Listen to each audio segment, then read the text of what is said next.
ସୁଭଦ୍ରା ଯୋଜନାରେ କୋଉ କୋଉ ମହିଳା ମାନେ ବା କେଉଁ ଯୋଗ୍ୟତା ଥିବା ମହିଳା ମାନେ ଆପ୍ଲାଏ କରିପାରିବେ ଆଉ ସୁଭଦ୍ରା ଯୋଜନାର ଲାଭ ଉଠାଇ ପାରିବେ, ଚାଲନ୍ତୁ ଆଜି ଏ ଭିଡ଼ିଓରେ ଆମେ ଜାଣିବା। ତ ମୁଁ ଆଡଭୋକେଟ ଲକ୍ଷ୍ମୀଧର, ଆପଣ ଦେଖୁଛନ୍ତି ଆଡଭୋକେଟ ଟକ୍ସ। ଯଦି ମୋ ଚ୍ୟାନେଲରେ ନୂଆ ଅଛନ୍ତି ତାହେଲେ ସବସ୍କ୍ରାଇବ କରିବାକୁ ବି ଜମାରୁ ଭୁଲିବେନି। ତ ଚାଲନ୍ତୁ ଡେରି ନ କରି ଏ ଭିଡ଼ିଓଟିକୁ ଷ୍ଟାର୍ଟ କରିବା।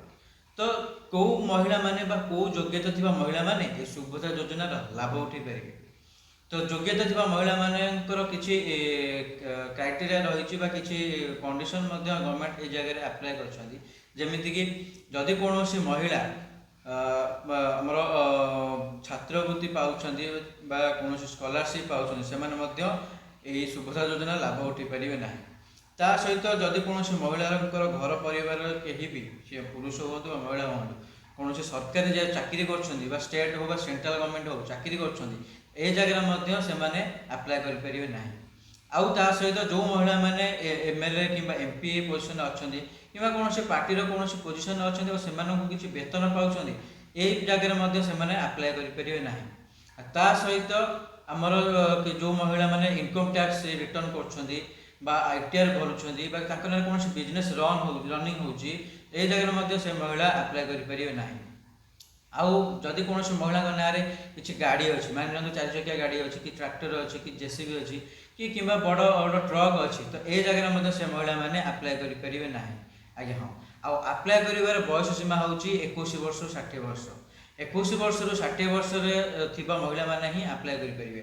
ଆଉ ଯେଉଁ ମହିଳାମାନଙ୍କର ମାସିକ ମୁଣ୍ଡ ପିଛା ବର୍ଷକୁ ମୁଣ୍ଡ ପିଛା ଆୟ 2.5 ଲକ୍ଷ ଟଙ୍କାରୁ କମ୍, ତ ସେହି ମହିଳାମାନେ ହିଁ ଏଇ ସରକାରୀ ବା ଏଇ ଯେଉଁ ସ୍କିମ୍ ସରକାରର ସ୍କିମ୍ ଅଛି ସୁଭଦ୍ରା ଯୋଜନା ସ୍କିମ୍ର ଲାଭ ଉଠାଇ ପାରିବେ ଆଉ ବର୍ଷକୁ 10,000 ଟଙ୍କା ପାଇପାରିବେ।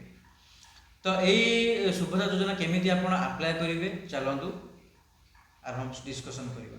ତ ଏଇ ଆପ୍ଲାଏ କରିବାର କେମିତି ଆପ୍ଲାଏ କରିବେ, ଆପଣ ପ୍ରଥମେ ଗୋଟେ ଫର୍ମ ନେବେ, ସୁଭଦ୍ରା ଫର୍ମ ନେବେ। କାହାଠାରୁ ନା, ଆପଣ ଯଦି ଗାଁରେ ରହୁଛନ୍ତି ଆପଣଙ୍କ ୱାର୍ଡ଼ ମେମ୍ବର କିମ୍ବା ସରପଞ୍ଚ ପାଖରେ ଏଇ ଫର୍ମ ଆଭେଲେବଲ୍ ଥିବ। ଯଦି ଆପଣ ଅର୍ବାନ ଏରିଆରେ ରହୁଛନ୍ତି ତ ଆପଣଙ୍କ ଯେଉଁ କର୍ପୋରେଟର ଥିବେ ବା କାଉନସିଲର ଥିବ, ସେମାନଙ୍କ ଠାରୁ ଆପଣ ଏ ଫର୍ମ ଆଣିବେ।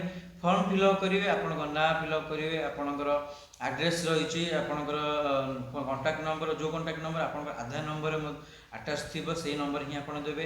ଆଉ ଆପଣ ଆଧାର ନମ୍ବର ଫିଲ୍ଅପ୍ କରିବେ। ତା ସହିତ ଆପଣଙ୍କ ଯଦି ଆପଣ ବିବାହିତ ଅଛନ୍ତି ତାହେଲେ ହଜବ୍ୟାଣ୍ଡଙ୍କ ନାଁ ଲେଖିବେ, ଯଦି ଆପଣ ବିବାହିତ ନାହାନ୍ତି ତାହେଲେ ଆପଣ ବାପାଙ୍କ ନାଁ ଲେଖିବେ। ଆଉ ତା ସହିତ ଆପଣଙ୍କର ଯେଉଁ ବ୍ୟାଙ୍କରେ ଆପଣଙ୍କର ଆକାଉଣ୍ଟ ଅଛି, ତ ବ୍ୟାଙ୍କ ଆକାଉଣ୍ଟର ସେଇ ବ୍ୟାଙ୍କର ନାଁ ମଧ୍ୟ ଆପଣ ଲେଖିବେ।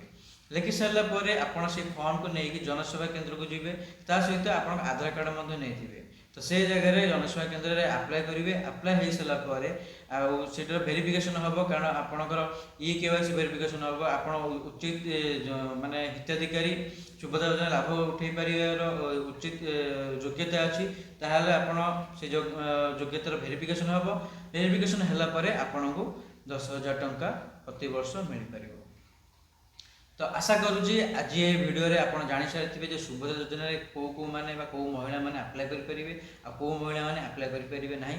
ତ ଆଶା କରୁଛି ଆପଣମାନେ এই ଭିଡ଼ିଓ ମାଧ୍ୟମରେ ଜାଣିସାରିଥିବେ। ତ ଭିଡ଼ିଓଟିକୁ ଶେଷ ପର୍ଯ୍ୟନ୍ତ ଦେଖିବାରୁ ଆପଣଙ୍କୁ ଅନେକ ଅନେକ ଧନ୍ୟବାଦ।